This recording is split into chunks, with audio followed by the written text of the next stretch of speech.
我仲高，不即要求我更嚴格啦。話你聽，你唔好掂我，掂清我塊面，我覺得你一副揸支唇膏都唔似樣，還睇掂睇都唔識化妝㗎啦。算話啦，呢啲我哋都未聽過嘅牌子請得佢，佢都唔方勁啦。呢個場真係唔行得㗎啦！你睇下嗰啲牌子越嚟越雜，等我寫上 complain 佢添。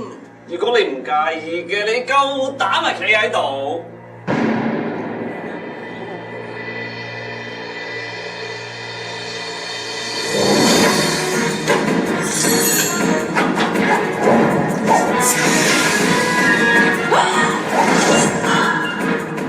睇你皮膚粗糙無光澤，眼圈淚溝又好深喎，因為你晚晚為孤獨而流淚。每朝你用濃妝嚟掩飾你自己內心嘅寂寞同埋空虛。你點知㗎？底妝夠薄就會可以增加精神。少女紅咧，即係怕醜同減低你嘅戾氣，重拾青春嘅修煉。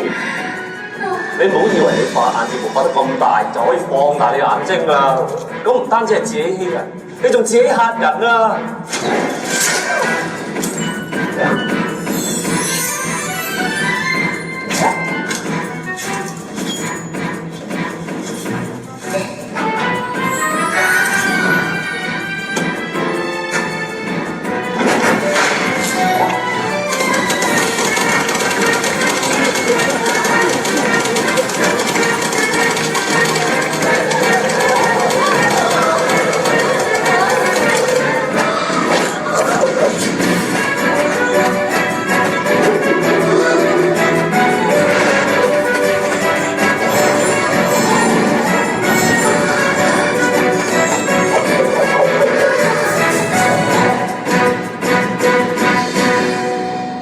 ！Ladies，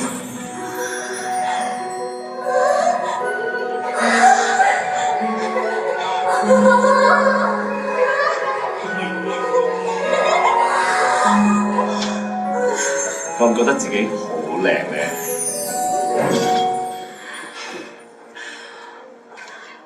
我要買你啲化妝品。逐個嚟啊！逐個嚟。